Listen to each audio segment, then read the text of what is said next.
Olá, tudo bem? É um prazer estar aqui com vocês nesse novo webinário com foco no Ministério Público do Rio de Janeiro. Estou vendo a galera chegando aí, o Alexandre, o Ícaro, sejam bem-vindos também. Depois vocês digitem para mim de onde que vocês são, tá bom? Vamos então ao que interessa. Como me encontrar? Vocês sabem, vocês já me acompanham aí pelas diversas redes sociais. Então hoje eu tenho presença no Facebook, no Instagram e mais recentemente aí no meu canal do YouTube. Então aproveitem esse ambiente de grande valia para o estudo de todos vocês. Lá nós temos várias aulas gratuitas, com as diversas temáticas relacionadas à área de tecnologia da informação e informática, ok? Eu tô vendo aqui, ó, o Antônio, o André, isso mesmo, pessoal, muito legal aí. E vamos, né, firmes aí rumo ao Ministério Público do Rio de Janeiro. Aqui eu mostrei para vocês os dois livros que foram publicados, um com foco na Fundação Carlos Chagas e outro com foco na Banca CESP. Então, com relação ao edital do Ministério Público do Rio de Janeiro, então esse edital ele foi publicado, a banca responsável por esse certame será a Fundação Getúlio Vargas. Então, nós temos aí cargos para nível médio e de ensino superior. As inscrições estão abertas no período aí de 16/9 a 24/10, com uma taxa que vai variar de R$ 95,00 a R$ 120,00. A data da prova vai ser no dia 24/11, né? Então a gente não pode perder tempo e a gente precisa aí de muita perseverança, dedicação e força aí nos estudos, né? Para que vocês consigam atingir o objetivo desejado. Teríamos 18 vagas iniciais para os diversos cargos e uma remuneração inicial variando de R$ 4.3 mil a R$ 7.000, tá? Fora alguns adicionais aí que são liberados para vocês. A nossa disciplina de informática, ela vai ser cobrada na prova de analista do Ministério Público para a área administrativa e nós teremos um total de 10 questões nessa prova e também na prova de técnico do Ministério Público com foco na área administrativa com 10 questões, tá? Os meus cursos, então vocês conseguem acessar por esse link todos os cursos que eu tenho ministrado com exclusividade no Ponto dos Concursos. Então, eu já sou professora no Ponto desde 2008. De lá para cá, já foram mais de 600 turmas conduzidas por mim com todo carinho e toda dedicação. No que diz respeito ao Ministério Público do Rio, então eu faço parte aí da nossa turma de elite. Então, essa turma de elite apresenta todo o conteúdo de forma bem diferenciada, direto ao ponto, e vocês têm metas a serem seguidas com o auxílio de um coach que irá conduzir todo esse processo. Então, metas diárias, testes semanais, simulados e muito mais, tá? Para vocês aí nessa turma. E se você quer um treinamento específico na disciplina de informática, eu estarei aí com vocês. O nosso curso já foi autorizado e já é sucesso aí mais uma vez. Tá? Eu quero ver vocês gabaritando aí novamente essa prova do Ministério Público do Rio. Qual é o conteúdo, então, da disciplina de noções de informática? Então, a banca coloca um conteúdo que é bem similar a outros que já vieram em editais anteriores. Então, a gente tem como foco nessa prova o sistema operacional Windows 10, a parte de arquivos, editores de texto com foco no Word 2010 e versões superiores. Tá? Então, eu pretendo passar com maior abrangência o conteúdo do Word 2016, que é a versão mais atualizada, e também nós faremos aí questões no curso relacionadas às versões anteriores, e eu mostrarei o conteúdo aí necessário nessas questões também. Na parte de planilhas, que é uma parte bem importante também para a FGV, nós teremos aí o foco no Excel, versão 2010 e superior. Internet, na parte de internet, não se iluda, a gente precisa estudar esse conteúdo de forma bem abrangente, entendendo os conceitos principais, a diferença entre a internet, intranet, extranet, os principais protocolos em uso na internet, a questão aí relacionada a domínios, URLs, transferência de arquivos e dados, velocidade de transmissão. A banca cobra também navegadores e as suas principais funções e a parte aí de navegação segura, tá? Então, a gente precisa também ter aqueles conceitos em mente relacionados à segurança da informação. Então, os cuidados no uso da internet, quando nós utilizamos um protocolo seguro ou não, quais são as principais ameaças, ataques, cuidados aí envolvendo a utilização de senhas, criptografia e outros elementos aí que eu irei repassar para vocês. Tá? Então, está bem tranquilo esse edital. Quem estiver aí acompanhando comigo, né, o curso, eu tenho certeza aí de que o resultado será um só. Sucesso total na prova.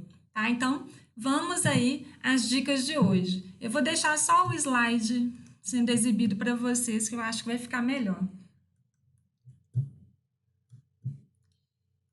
Ok. A primeira questão, ela diz respeito ao Windows 10. Então, a gente precisa lembrar, o que é o sistema operacional? Ele é um programa responsável por controlar o funcionamento, né, do computador. É como se fosse um gerente dos vários recursos que estarão disponíveis ao sistema. Ok? Bom, eu vou acompanhando aqui em paralelo, tá, pessoal? O chat, de vez em quando eu leio aí os questionamentos e vou respondendo aí para vocês. Então, a gente tem aí um ponto forte que a banca gosta, é a questão relacionada a sistemas monotarefas, multitarefas, a nomenclatura relacionada à quantidade de usuários que utilizam o sistema operacional, por exemplo, sistemas monousuários e multiusuários. A banca cobra um outro conceito ligado à multitarefa preemptiva e colaborativa, cooperativa, a gente vai estar vendo isso tudo aí no curso. Bem, vamos então a essa questão. Nessa questão, então, no sistema operacional Windows 10, em sua configuração padrão, um usuário clicou com o botão direito do mouse em um espaço livre da área de trabalho e a seguinte lista de opções surgiu na tela.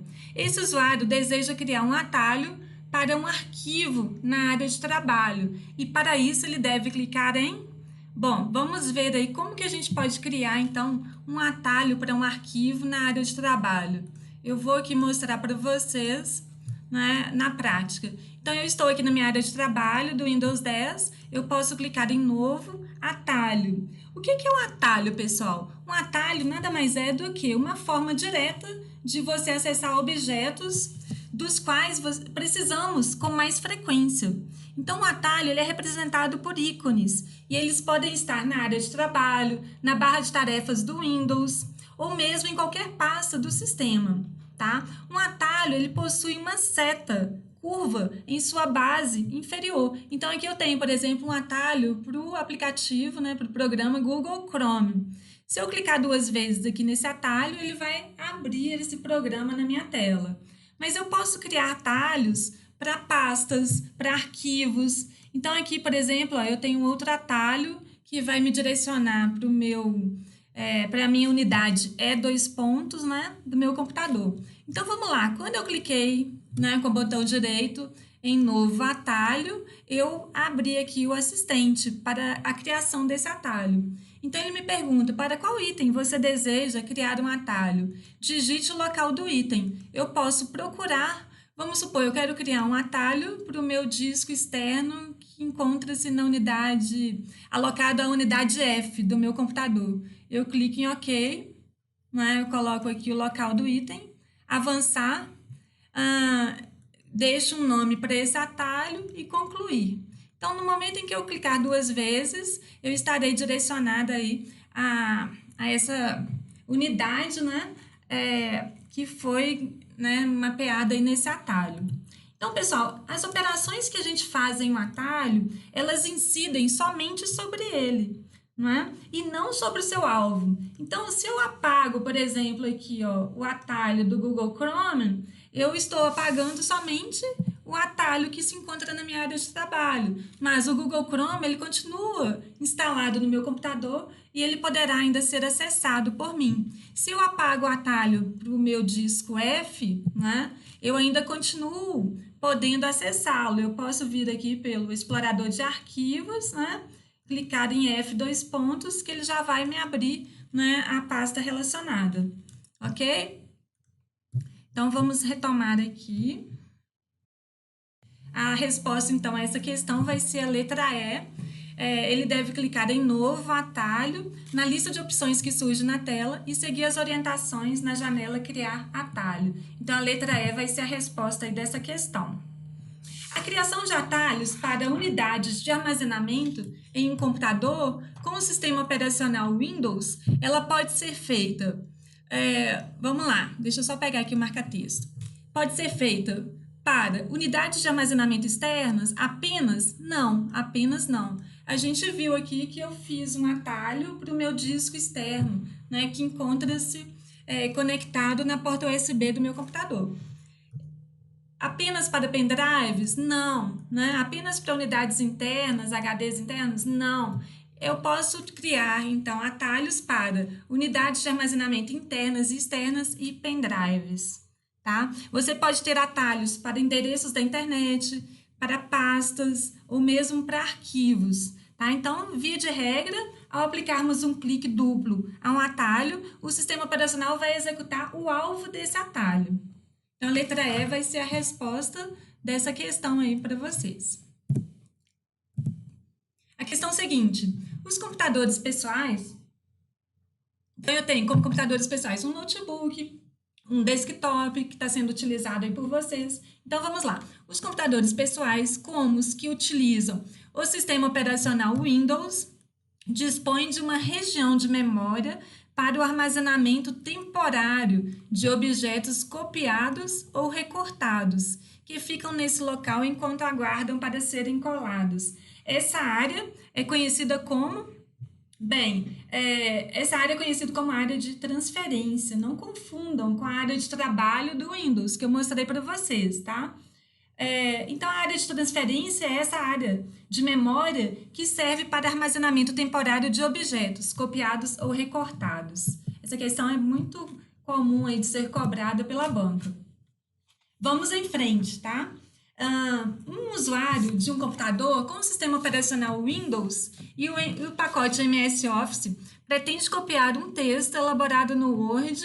Então, ele copiou um texto que foi criado no Microsoft Word e colá-lo em uma planilha elaborada no Excel. Então, ele quer copiar do Word e colar no Excel. Para tanto, executou as seguintes ações. Selecionou o texto desejado no Word. Ok. Digitou o atalho Ctrl+C. Bom, o Ctrl+C vai me permitir o quê? Copiar, tá? Abriu a planilha e selecionou a célula que receberá a cópia, digitou o Ctrl+V, aí ele colou. Então, eu trouxe aquele conteúdo que estava lá no Word e fiz uma cópia desse conteúdo aqui na planilha do Excel. Após essas ações, é correto afirmar que elas... Então, a gente tem aqui a letra A. Realizarão a cópia conforme pretendido. Tá? Eu poderia, por exemplo, recortar do Word e colar no Excel. Então, ao invés de digitar o atalho Ctrl+C, eu poderia colocar o Ctrl+X, eu recortaria do Word, isso iria para a minha área de transferência e eu poderia, com o Ctrl+V, colar no Excel. Tá? É muito interessante esse tipo de questão. No sistema operacional Windows 10, em sua configuração padrão, um usuário aciona o explorador de arquivos, seleciona um arquivo e pressiona a tecla F3. Em seguida, então, as propriedades serão exibidas? Não. A ajuda será ativada? Não. O arquivo será deletado? Não. O cursor será colocado no campo de busca da ferramenta de pesquisa. Isso aí, tá? Eu vou mostrar aqui para vocês, né? Eu capturei essa tela para a gente poder ganhar tempo nesse webinário. Então, ó, quando eu pressiono o F3 no explorador de arquivos, que é similar ao Windows Explorer, que vocês estão mais acostumados, né? O cursor vai ser colocado aonde? Aqui, ó, ele vai ficar piscando aqui onde eu estou posicionada. Isso aqui é chamado de campo de busca, tá? De quem? Da ferramenta de pesquisa. Então, eu tenho aqui a ferramenta de pesquisa e o cursor vai ficar piscando aqui nesse campo de busca, conforme eu ilustrei para vocês. Então, a letra D vai ser a resposta dessa questão. Continuando, então. A planilha eletrônica é um tipo de programa de computador que utiliza tabelas para realização de cálculos ou apresentação de dados. são considerados componentes de uma planilha eletrônica. Então, quais são os termos mais relacionados a uma planilha eletrônica? É isso que a banca quer saber. Aqui ela misturou termos que são utilizados em documentos, né, criados aí com o Word, por exemplo, e termos mais ligados a planilhas eletrônicas, criadas, por exemplo, no Excel ou no Calc, lá no pacote LibreOffice. Tá? Então, quais as opções que a gente poderia mencionar? A gente tem aqui a letra D, ó, célula, valores e fórmulas. Então, eu vou mostrar aqui para vocês. Vamos lá. Eu vou abrir, então, aqui uma planilha qualquer, né? Um arquivo do Excel. E observe que um arquivo no Excel ele é chamado de pasta de trabalho. Uma pasta de trabalho do Excel pode conter uma ou mais planilhas. Esse documento, por exemplo, aqui, ele está sendo chamado de pasta 1 e dentro dele eu tenho uma planilha intitulada planilha 1. Um arquivo, então, desenvolvido no Excel, ele recebe o nome de pasta de trabalho. Esse é o primeiro conceito que eu quero que vocês guardem. Uma planilha é como se fosse essa tabela, né? Essa grande tabela aqui especializada em cálculos. E uma planilha está, então, contida em uma pasta de trabalho. Então, quando o usuário cria uma planilha nova, observe que a tela do computador ela é dividida em linhas, eu tenho aqui ó, linha 17, 18, 19, né? E colunas, coluna A, B, C, D, E, F e assim por diante. Tá? Então, a interseção de uma linha com uma coluna, ela é conhecida como célula. Eu vou, por exemplo, colocar um fundo aqui azul nessa célula, tá? Para destacar para vocês. Essa célula em destaque na cor azul, ela possui um endereço J, porque ela encontra-se na coluna J, J8 e na linha 8. Esse endereço ele pode ser visualizado aqui na caixa de nome, tá? Então fica bem fácil aí para vocês identificarem isso. As células de uma planilha podem conter resultados de cálculos que são realizados por meio de fórmulas. Aqui, por exemplo, eu tenho uma fórmula. Observe aqui na barra de fórmulas qual é a fórmula que foi inserida nessa célula. Então, observe o seguinte, essa célula aqui é a célula F4, isso foi mostrado na caixa de nome, e ela possui uma fórmula igual a F1 mais F2. Aqui eu tenho ainda o botão inserir função, que é muito utilizado para você inserir as fórmulas, né? Utilizando, por exemplo, funções aí no Excel. Tá? Nós temos várias categorias de funções que podem ser selecionadas como categoria financeira, data e hora, estatística, categoria de banco de dados, de texto, né? Então, você pode selecionar também a mais recentemente usada. E aí nós temos as funções mais utilizadas, função se, função média, soma, todas essas funções aqui que são mais utilizadas, né, as principais, devem ser bem entendidas por vocês na hora da prova, tá? Função máximo. Então, esse botão aqui, inserir função, ele é uma boa ferramenta aí para vocês estudarem, né, para a prova, se você tem um Excel instalado no seu computador. Então, as fórmulas são equações que executam cálculos sobre valores na planilha. Aqui, por exemplo, eu posso colocar, né? Eu tenho a fórmula igual a F1 mais F2. O que eu tenho no F1? O valor 8 e em F2 o valor 9. Então, o somatório desses dois valores é 17. E aí já foi ilustrado para vocês. Então, vamos voltar à nossa apresentação. São considerados, então, componentes de uma planilha. Observe as outras opções, cabeçalho, ilustrações, título. O que é mais aderente, então, à planilha eletrônica é a letra D, né, que envolve célula, valores e fórmulas. Na planilha eletrônica Excel, a referência à célula acompanhada de dois símbolos de cifrão, por exemplo, cifrão F, cifrão 4, significa que, caso a fórmula seja copiada em outra célula, linha e coluna permanecerão fixas. A gente vai lembrar que o cifrão ele serve para fixar, né? Fixar o quê? A coluna e eu posso fixar também a linha, ou somente a coluna, ou somente a linha, ou ambos, tá? Então, esse símbolo ele é bem interessante. Quando você tem um endereço absoluto no Excel, o endereço absoluto ele possui um cifrão precedendo uma letra e ou número, ou os dois elementos, tá? E o endereço relativo são endereços de células usados em fórmulas que não apresentam o símbolo de cifrão. Então, se eu tenho um cifrão precedendo uma letra e ou número, como esse caso aí, ó, cifrão S, cifrão 4, a referência de coluna e linha nesse contexto é absoluta, tá? Então, não se altera, eu posso copiar esse texto, né? Essa referência, ela vai permanecer intacta no destino, tá? Sem qualquer modificação. Já na referência relativa, quando você copia a fórmula, ela é alterada para a nova posição, de acordo com o deslocamento que for feito. Então, se você copia uma fórmula para uma linha seguinte, você vai ter que incrementar uma linha na referência. Se você copia sua fórmula para uma coluna à direita, você vai incrementar no identificador da coluna essa coluna em uma mais coluna, ok? Então, a gente precisa aí saber o conceito de endereçamento absoluto e relativo e o que significa o cifrão, quais são as principais funções que são utilizadas no Excel. Observe a questão seguinte. Observe a planilha a seguir sendo editada por meio do Excel em sua configuração padrão. Assinale a alternativa que contém o valor que será exibido na célula C1, então ela vai ser exibida aqui, após esta ser preenchida com a fórmula igual a si. Observe que a função si, ela tem vários argumentos. Esses argumentos aparecem aqui entre os parênteses. Então, vamos ver qual é a sintaxe da função si. A função si, primeiramente, ela vai realizar um teste lógico.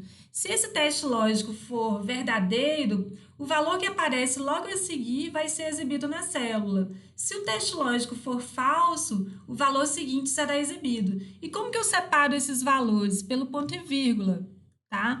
Então, vamos lá. Observando aqui a função dada na questão. Se A1 é maior que zero, isso aqui é o quê? É a minha condição. Se A1 for maior que zero, ele vai retornar a média dos valores que estão entre os parênteses B1 e B4, porque eu tenho aqui um ponto e vírgula. Se não, caso contrário, ele retorna isso aqui, ó, maior, e aí a gente vai entender o que significa cada uma dessas funções, ok? Vamos lá, então. A1, qual é o valor da célula A1? A1 é zero. A1 é maior do que zero? Não. Então, isso aqui é falso. Se é falso, eu já vou calcular o valor que aparece aqui, maior, né? O que significa a função maior? Ela vai me dar o maior valor em um intervalo dado. Só que aqui aparece um segundo argumento, que é o 2. Então, nesse caso aqui, eu vou querer o segundo maior valor nesse intervalo de A1 até A4, ok? Então, de A1 até A4, eu tenho os valores 0, 2, 3 e 5. O maior valor será 5 e o segundo maior valor, o 3, tá? Então, como o meu teste lógico foi falso, ele vai exibir como resultado o valor 3, tá? E a letra B, então, vai ser a resposta dessa questão. Eu nem precisaria calcular a média, eu só vou calcular a média aqui porque eu quero mostrar para vocês. Então, a função média, que tem como argumentos B1 e B4, vai fazer o quê? Calcular a média aritmética dos valores dados. A média aritmética envolvendo B1 e B4 vai ser a soma de B1 com B4 dividido pelo número de elementos, que é 2. Então, B1 é 4 e B4 é 6. Então, eu tenho 4 mais 6, 10 dividido por 2, 5. Tá? Então, aqui eu já tenho o valor 5. Mas a resposta, então, dessa questão é 3, porque o teste lógico foi falso. Como o teste lógico foi falso, eu calculo somente o valor se falso, que no caso é dado pela função maior aqui nessa questão. Então, 3 é a resposta da questão. Bem, pessoal, a gente tem que fazer muitos exercícios aí do Excel para a gente poder ir assimilando todo esse conteúdo. Eu já peguei uma função aqui mais complexa, tá? Mas a gente vai começar a entender esse referencial teórico de forma gradativa, para ir cada vez tendo mais soldados ao nosso favor, tá? Aqui eu utilizo uma outra função. Então, vamos lá. A tabela a seguir foi digitada em uma planilha do Excel. considere a seguinte fórmula colocada na célula A5 dessa mesma planilha. Então, aqui eu tenho o seguinte, igual continuum, tá? E eu tenho determinados parâmetros que foram dados. O que que essa função aqui faz? Então, vamos lá. Continuum, intervalo. Então, eu tenho como parâmetros um intervalo ou valores que serão dados na questão. Continuum vai contar o número de células que estão preenchidas com números. E, neste caso, apenas com números. Então, se eu tenho essa planilha com os seguintes valores, 48, 35, 49, e eu quero contar todos os números de A1 até C3 com 48, com 49 com 50. 48, 49 e 50, aqui eu tenho 3 números. Então, e quantos números eu tenho no intervalo de A1 até C3? Então, de A1 até C3, eu vou ter aqui, ó, todos esses números aqui, tá? Então, aqui eu tenho 3, 6, 9 números. Somando esses 9 números com os 3 que foram dados já na questão, tá? Eu tenho, então, 9 mais 3, 12. E o 12 vai ser o resultado dessa fórmula, tá? Letra C vai ser a resposta aí dessa questão. Conte-se é uma outra função que pode ser utilizada e cobrada aí na sua prova. Aqui a banca ela já vai te dar um intervalo e critérios. Então, aqui, por exemplo, ó, igual conte-se o intervalo dado A2 até A8, há 2 pontos aqui que indicam o até. E qual é o critério? Maior que 10. Então, nesse intervalo aqui de A2 até A8, eu preciso contar o número de células que possuem valores maiores do que 10. Então, eu tenho aqui, ó, 30, 1, 810, 2, 11, 3, 67, 4. Então, eu tenho 4 células com valores maiores do que 10. Conte valores. Conta o número de células que não estão vazias. Então, conta o número de células com valores. Aqui eu tenho, ó, 15, ó, uma célula que possui o valor 15, a segunda célula com Led Zeppelin, a terceira com 155, a quarta célula com 24, a quinta com o valor 6.541, a sexta célula daqui, a sétima, a oitava e a nona. Então, eu tenho 9 células não vazias apresentadas aí nesse contexto. E a gente tem ainda contar vazio, que conta as células que possuem valores vazios. Aqui eu vou contar o contrário. Então, quantas células vazias eu tenho nesse exemplo dado aqui, ó? 1, 2, 3, 4, 5, tá? Então, ele retorna o valor 5. Tá, pessoal? Entendam bem a diferença aí entre essas funções que eu passei para vocês. A gente vai ver outras funções, como PROC-V e assim por diante, tá? Média, soma, maior, máximo, mínimo. Então, tudo isso é importante. Vamos falar um pouquinho sobre o Word. No Word 2016, são elementos gráficos do tipo Smart Art, que podem ser inseridos em um documento. Então, Smart Art é uma representação visual de suas informações, que te permite escolher vários formatos, né, disponíveis. Então, aqui a gente tem, por exemplo, a letra D, com os formatos de processo, ciclo e hierarquia. Aqui eu tenho um exemplo, ó, do Smart Art. E eu posso selecionar processos, ciclos, hierarquia, relação, matriz, pirâmide. Quando você seleciona um desses elementos, ele vai te dar várias opções aí, que podem ser utilizadas por vocês. Então, letra D é a resposta. Cookies. Vamos lá. Cookies utilizados pelos navegadores web são listas com endereços de sites, não. Pequenas listas contendo sites e endereços visitados anteriormente, não.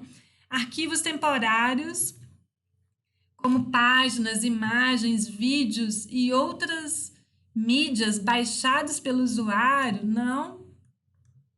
Pequenos arquivos de textos que os sites gravam aonde? No computador do usuário e que são utilizados geralmente para guardar suas preferências de navegação. Simples assim, isso mesmo. Então, cookies são pequenos arquivos de textos que o site que você visitou utiliza para armazenar informações de navegação do usuário.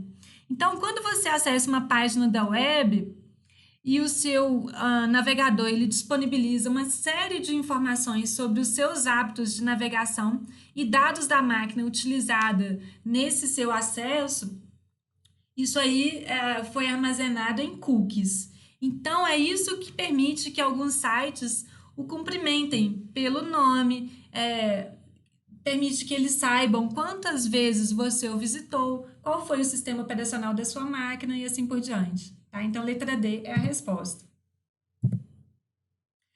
Considere o seguinte URL utilizado na barra de endereços de um navegador de internet típico. Então, eu tenho aqui um URL, http, e aí vem Polícia Civil São Paulo gov.br/portal. Com relação a esse URL, é correto afirmar que permite acesso exclusivo à intranet? Não, ele me permite aí que seja acessado pela internet, e não apenas aos funcionários da Polícia Civil do Estado de São Paulo, tá? Você pode ter acesso aí, sendo feito pelos funcionários e por outros indivíduos.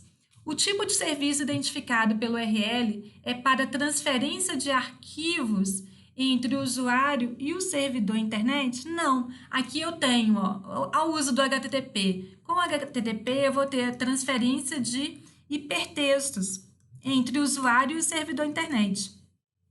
A transferência de arquivos seria feita por quem? Pelo FTP, ok? Então, vamos lá. FTP. Item C. A forma de acesso ao site identificado pelo URL só pode ser executada por meio de tablets. Não, pode ser executada por meio de tablets, mas não é somente pelos tablets. Você tem outros dispositivos aí que podem acessar essa página. Letra D. A transferência de informação entre o navegador e o servidor internet não é criptografada. Ok, a gente tem aqui o uso do protocolo HTTP, tá? Então, o HTTP é um protocolo de transferência de hipertexto. Ele nos permite realizar a transferência das páginas web para os nossos programas navegadores, que são chamados de browsers, ok? Se eu quisesse aí fazer uma transferência de forma criptografada, com mecanismos de segurança, eu poderia utilizar, ao invés do HTTP, o HTTPS. Então, para acessar o mesmo endereço utilizando um protocolo seguro, o usuário ele teria que substituir o HTTP aqui por HTTPS, tá? E na letra E, então, peraí, a letra D é a resposta dessa questão. Letra E, é um site cujo domínio é do tipo comercial, ou seja, para a realização de transações e negócios. Não, aqui ele é do tipo governo, ao ponto .gov aqui, né? Se fosse comercial, a gente utilizaria o .com, que não foi o caso aí dessa questão. Então, letra D é a resposta e vamos em frente. Quais são os principais protocolos, então, utilizados na internet? Então, a gente já viu aí sobre o HTTP, o HTTPS, né? A gente tem aí protocolos ligados à parte de correio eletrônico, como, por exemplo, o SMTP, para envio de mensagens de correio eletrônico, o POP3, que nos permite aí receber as mensagens e descarregar essas mensagens para a máquina do usuário, o IMAP, que nos permite, por exemplo, receber as mensagens e elas ficam mantidas no servidor, né? Então, quando você utiliza, por exemplo, um sistema de webmail, você pode estar utilizando aí o IMAP, sem que a mensagem seja retirada, então, do servidor de entrada, que é o servidor de recebimento de mensagens. Então, diferentemente do POP, o IMAP ele não faz a transferência física da mensagem de e-mail do servidor para a máquina do usuário. Apenas uma cópia da mensagem é transferida. Então, isso é a principal diferença aí entre esses dois protocolos. O DHCP permite atribuir endereços IP de forma automática. Você pode distribuir também outras informações relacionadas ao endereçamento da máquina, como as máscaras de subrede, gateway e outros parâmetros. FTP é o protocolo para transferência de arquivos. Guardem que ele utiliza duas portas, a porta 20 e a porta 21. A porta 20, que é para canal de dados, e a porta 21 é o canal de controle. O DNS converte nomes de domínio para endereço IP e vice-versa. Então, quando você acessa aí diretamente www.desconcurso.com.br, ao invés do IP, né, 200, 170, 222, 30 e vice-versa, quem te auxilia aí nesse processo é um servidor de DNS. O Telnet me permite emular um terminal, só que ele não é um protocolo seguro. A senha ela é transmitida em texto claro, sem criptografia. E ele vem sendo substituído pelo SSH. Tá? Então, o SSH ele já é um protocolo que utiliza a porta 22 e permite aí a utilização de... ele é um protocolo para login remoto de forma segura. Então, os dados são transmitidos durante uma conexão... eles são criptografados, né, codificados. Então, fica difícil aí de você interceptar esses dados. E o SNMP, que é um protocolo de gerenciamento de redes, nos permite, por exemplo, monitorar e gerenciar uma rede de computadores. Eu consigo saber o status de dispositivos da minha rede, né, com a utilização aí do SNMP. Observe que SMTP é diferente de SNMP. Não confundam esses dois protocolos aí na hora da prova.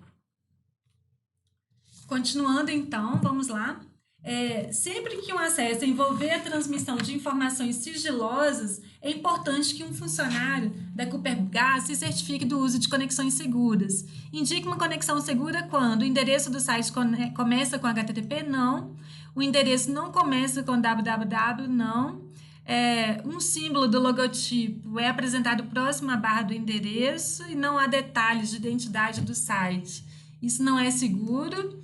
Apenas o desenho de uma chave é mostrado na barra de endereço? Não. Então, letra E vai ser a resposta. Ó. A barra de endereço e recortes são apresentados na cor verde e há o nome do proprietário do site, indicando se tratar de uma conexão com a utilização de certificado EV-SSL. Nossa, professora, o que é isso, né? Vamos lá um pouquinho.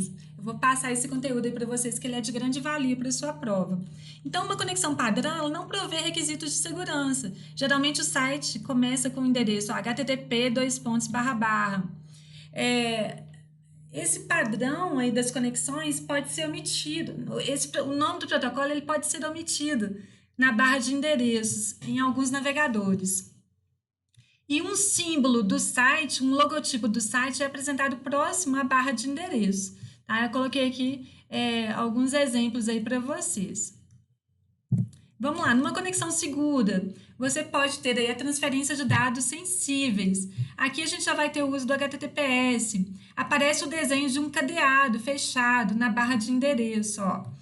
Esse cadeado já indica aí a utilização do HTTPS. Ao clicar sobre esse cadeado, você tem detalhes sobre a conexão e sobre o certificado digital que foi utilizado.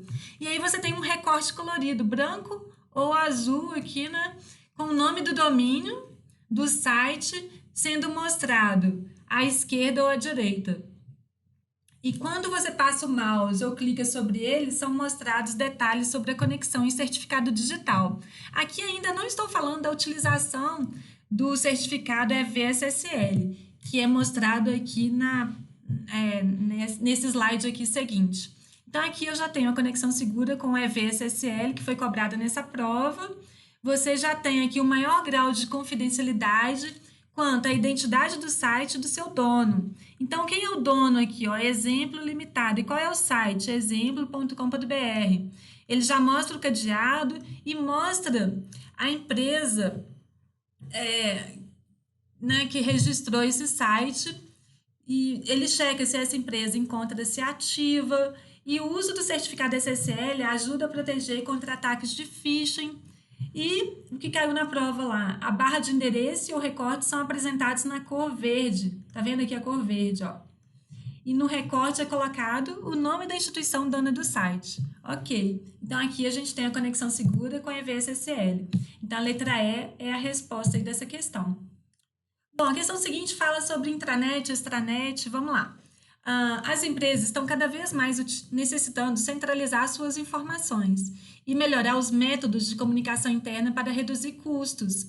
O que pode possibilitar tudo isso, além de tudo que a própria dispõe? O que é isso, né? Vamos lá. A intranet pode possibilitar tudo isso, né? Melhorar essa comunicação interna para reduzir custos. E o que é a intranet? Nada mais é do que a utilização aí de serviços e protocolos da internet dentro da sua organização, tá? É como se fosse uma miniatura da internet dentro da empresa. Então, ela pode possibilitar tudo que a própria internet dispõe, só que dentro da organização.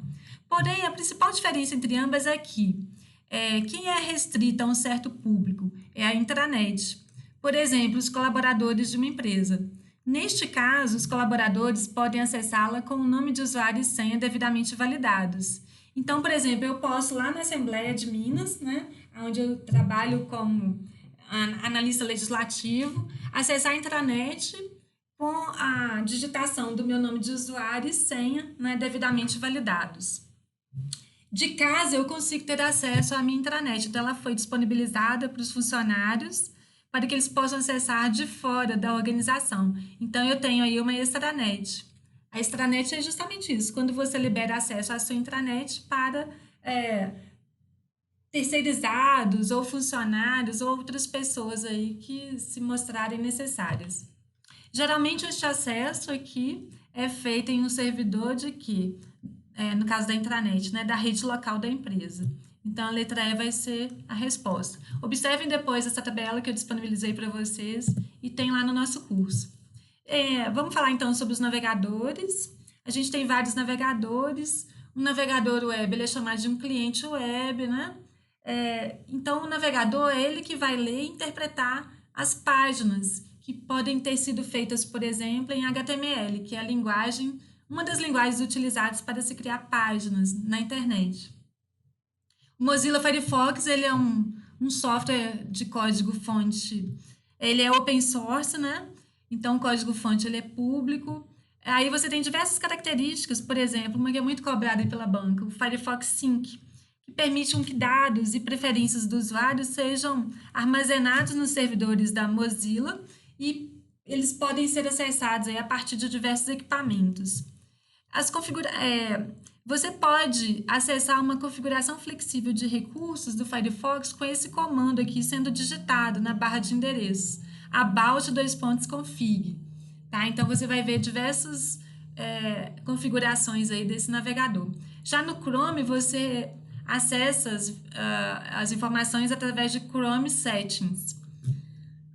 Ctrl H abre a página de histórico, Ctrl J, né, essa tecla de atalho, abre a página de downloads. No Chrome, uma nova janela anônima vai ser disponibilizada com a tecla de atalho Ctrl Shift N. Então, essa navegação anônima, né, ela não permite ela não grava o endereço dos sites visitados no histórico de navegação do usuário, né, depois que as guias de navegação anônima são fechadas.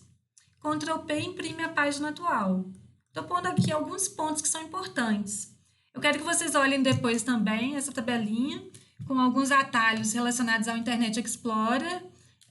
Eu coloquei aqui os principais. Então, o atalho para você acessar favoritos, o atalho para vocês acessarem o histórico de navegação, o histórico de downloads, abrir uma nova aba ou guia, deixa eu ver qual outra aqui, acessar uma nova janela privativa, tá? Esse ponto aqui relacionado à janela privativa é muito importante, ok? Pessoal, mandem um feedback aí para mim se vocês estão gostando da aula, que é legal aí eu saber, né? O que vocês estão achando. Bom, continuando. Então, devido ao modo de armazenamento do histórico de acesso em navegadores, é possível para diferentes usuários, acessando o mesmo computador, visualizar e até utilizar informações de outro usuário deste histórico ou arquivos armazenados pelos navegadores, cookies. No Internet Explorer 9, é possível navegar de forma privada, onde não será mantido o histórico de navegação, por uso do modo In Private. Uma das maneiras de iniciar a navegação nesse modo é clicar no botão. Vamos lá, letra A é a resposta. Eu vou mostrar aqui na tela seguinte. Então, aqui eu tenho uma tela do Internet Explorer.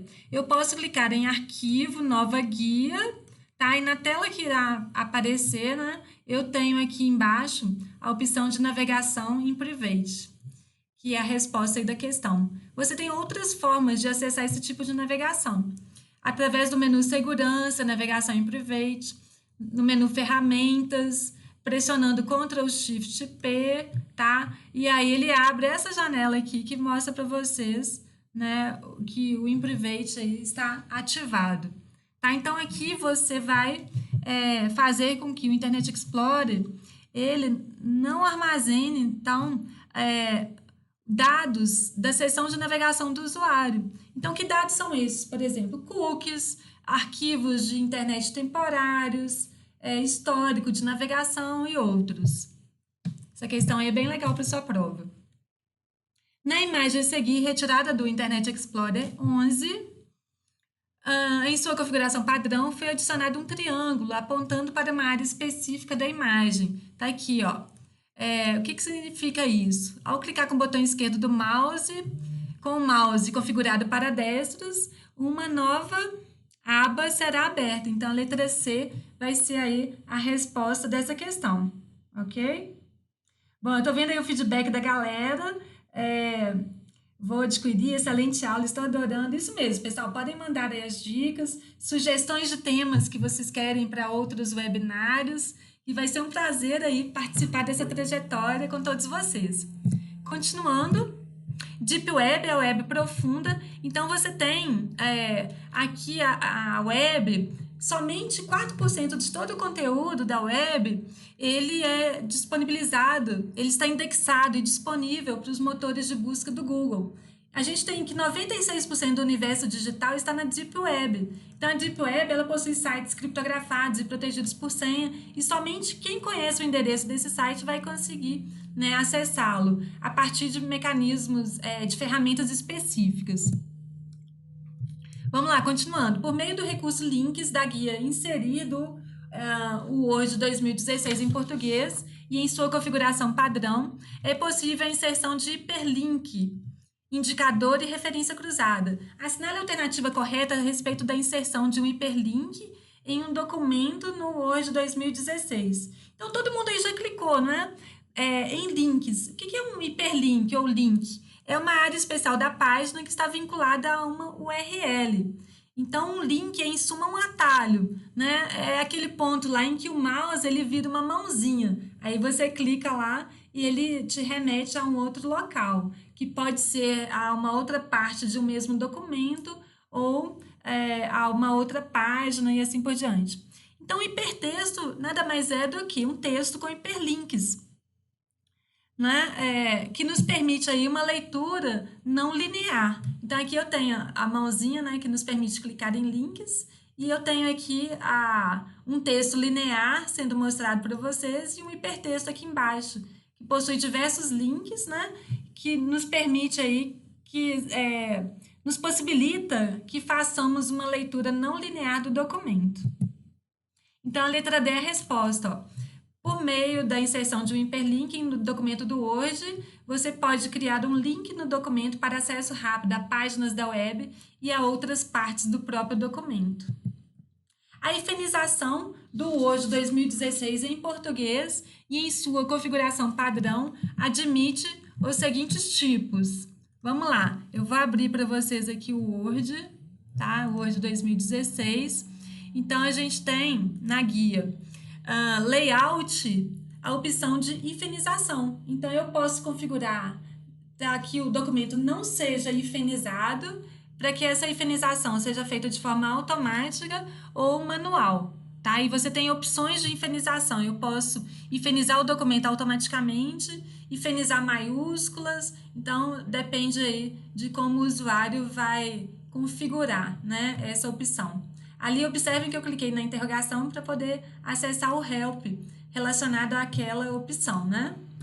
Vamos voltar aqui. Então, a hifenização em português admite os seguintes tipos: nenhuma, automático e manual. Bom, deixa eu ver se a gente tem tempo. Ainda tem. Vou falar um pouquinho de segurança.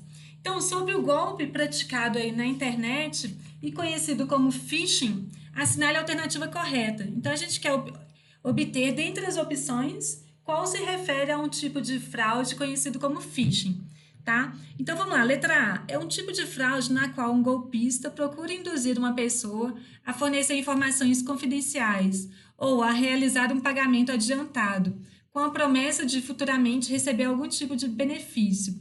Aqui, pessoal, a gente já tem a menção a pagamentos adiantados. Isso aqui já é chamado de fraude de antecipação de recursos. Isso não é phishing.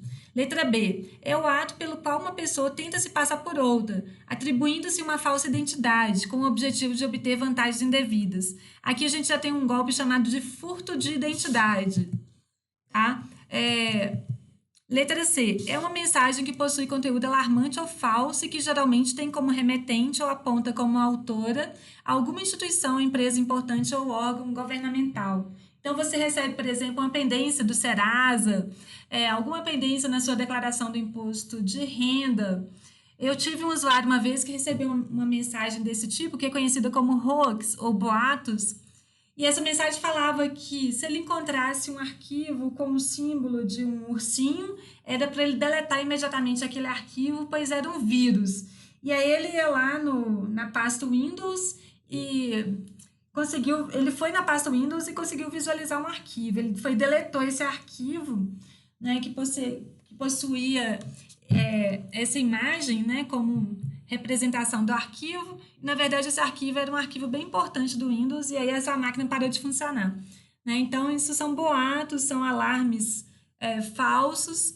Às vezes você recebe mensagens falando de crianças em estado terminal de câncer e outros, e nem sempre a história é verídica. Então, todo cuidado é pouco aí para que você não seja a próxima vítima desse tipo de mensagem. E o objetivo aí das pessoas que criam essas mensagens é justamente fazer com que essa informação seja disseminada para o maior número de pessoas. Letra E. É um tipo de fraude por meio da qual um golpista tenta obter dados pessoais e financeiros de um usuário pela obtenção combinada de meios técnicos e engenharia social. Justamente isso, tá? O golpe de phishing. Eu te mando uma isca como essa aí do Banco do Brasil, falando que você tem um novo patch de segurança do Banco do Brasil, e aí eu peço que você faça a instalação dele rapidamente, tá? E aí, quando você instala esse patch, na verdade, ele está instalando na sua máquina um código malicioso que pode abrir portas para que o seu computador seja invadido ou possa aí capturar senhas. Então, a letra E é a resposta aí dessa questão. E aí, eu esqueci de falar da letra D. É um tipo de phishing que envolve a redireção da navegação do usuário para sites falsos por meio de alterações no serviço de DNS. Isso aqui não é hoax, isso aqui é chamado de farming, tá? É um outro tipo aí de golpe. Eu acho que os principais aí para vocês são o farming, o phishing e o hoax, que vocês devem dar aí maior atenção, né, para FGV. São pequenos pedaços de programas que se copiam sozinhos e se agregam, infectam a outros programas quando são executados. Alguns não são prejudiciais, outros, por sua vez, podem danificar um sistema operacional e os programas do computador. O tipo de vírus em questão normalmente tem extensão como COM, EXE, VBS, PIF. Que vírus é esse, né? Vamos lá. Esse é um vírus de programa. Eu coloquei aqui para vocês as opções. Então, a banca citou, na letra A, vírus de setor de carga. Ele é chamado também de boot sector. Esse vírus vai infectar o setor de boot dos discos rígidos, que é aquele registro que permite a inicialização dos discos. Então, é errado. Letra B, ele fala de vírus de programa. Esses vírus infectam arquivos de programas, está correto, então é a resposta aí da questão. Letra C, ela cita o Worms. O Worm é um programa parecido com vírus e ele se propaga automaticamente pelas redes de computadores, explorando vulnerabilidades, tá? Não é a resposta aí dessa questão. O vírus de macro, então ele faz parte aí de algum aplicativo que utiliza macros. Então, eu posso ter, por exemplo, um documento do Word com macros, e aí quando eu vou abrir esse documento, essa macro vai ser carregada para a memória, e aí a memória vai ser contaminada por esse vírus, e aí quando você abrir outros documentos, aí eles podem contaminar os próximos documentos também do seu equipamento. E aí a letra E cita vírus stealth, aqui foi escrito de forma errada, propositalmente aí pela banca. Aqui, na verdade, o termo correto é vírus stealth, que é um vírus invisível. Então, ele usa algumas técnicas para poder enganar o antivírus, de forma que o antivírus não reconheça durante uma varredura, tá? Ele pode até se remover da memória temporariamente para evitar a sua detecção. Então, a letra B é a resposta. Então, por fim, aí a gente tem mais uma questão. Vamos lá. Um funcionário de uma empresa percebeu que o seu computador estava sendo controlado remotamente, sem o seu consentimento. Quando falo em controlado remotamente, eu já vejo aqui, já consigo verificar entre as opções o bot, que é um tipo de ameaça que nos permite que isso seja feito. Vamos continuar então a ler o enunciado. Controlado remotamente, sem o seu consentimento, quando foi notificado pelo administrador da rede que, a partir do seu computador, estavam sendo enviados spams, realizados ataques de negação de serviço e propagação de outros códigos maliciosos. Então, conclui-se que esse computador deve estar infectado por uma ameaça do tipo bot. Um conjunto de máquinas, né, milhares de máquinas ou milhões de máquinas infectadas por ameaças do tipo bot. Isso é conhecido como uma rede botnet, né? Muito aí comum nos dias de hoje, né? E a Polícia Federal ela vem acompanhando redes desse tipo que executam ações como envios de spams, realizam ataques de negação de serviços a determinados sites e assim por diante. Tá, pessoal? Então é importante para a prova saber diferenciar os principais tipos de códigos maliciosos. No material do curso, você tem aí esse mapa mental, onde eu detalho todos esses elementos. A diferença entre o vírus, o worm, o cavalo de Troia, o bot. O bot, na verdade, ele é um tipo de worm que é controlado remotamente. E como eu disse, a botnet é essa rede infectada por bots. Ela é conhecida também como rede zumbi. Uma outra ameaça importante para sua prova é o ransomware. É um tipo de código malicioso que vai solicitar um resgate do usuário. E ele pode criptografar toda ou parte aí do disco rígido e exige, né, o pagamento aí do resgate para liberar o acesso às informações do usuário. Só que esse pagamento do resgate nem sempre é garantia de recuperação desses dados. Então, cuidado, né? Faça aí suas cópias de segurança para evitar que você seja vítima desse tipo de ameaça.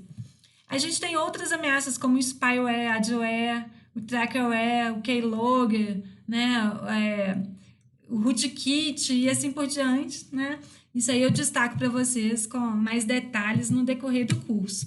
Essa tabela é importante, ela foi disponibilizada aí pelo Centro de Tratamento de Incidentes do Governo Federal, então ela destaca diversas ameaças e as principais características dessas ameaças. Então a banca, por exemplo, pode omitir um determinado nome aqui no cabeçalho dessa tabela e pedir para você identificar a ameaça. Tá? Então, por exemplo, o worm, ele pode ser recebido automaticamente pela rede, por e-mail, ele pode ser baixado de sites da internet, ele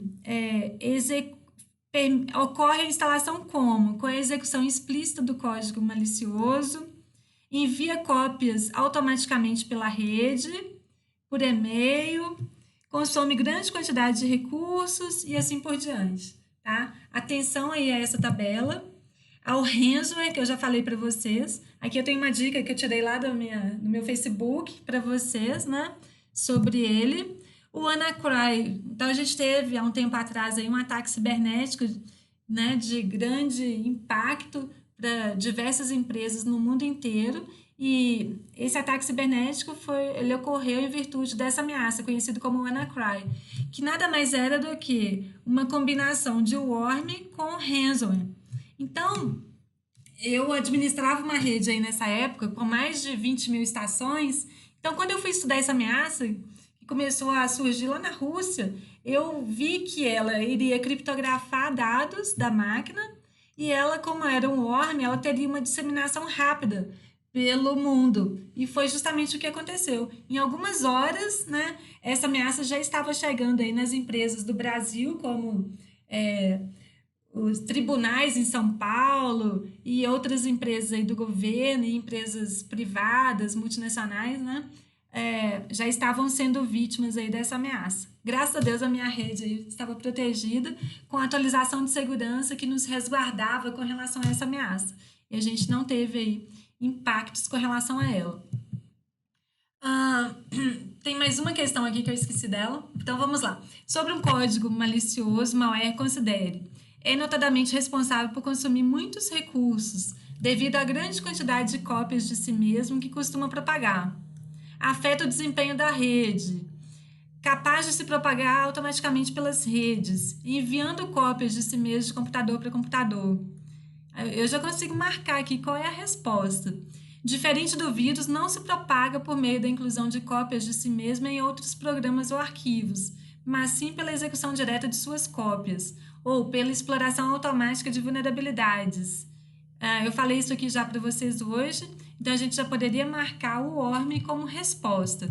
Tá? Trojan Proxy, aqui ele misturou dois conceitos, né, de Trojan, que é um cavalo de Troia, e o Proxy, que é uma ferramenta aí de segurança. O keylogger é uma ameaça, o scan, né, e spoofing já não são ameaças. Scan nada mais é do que uma varredura em redes, e o spoofing é uma prática em que um computador envia comandos a outros, se fazendo passar por um terceiro aí nesse processo, tá?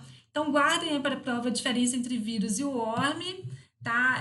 O worm ele se propaga automaticamente pela rede, sem intervenção humana e sem necessidade de um programa hospedeiro, como acontece aí com o vírus, né? Que necessita aí desse programa hospedeiro.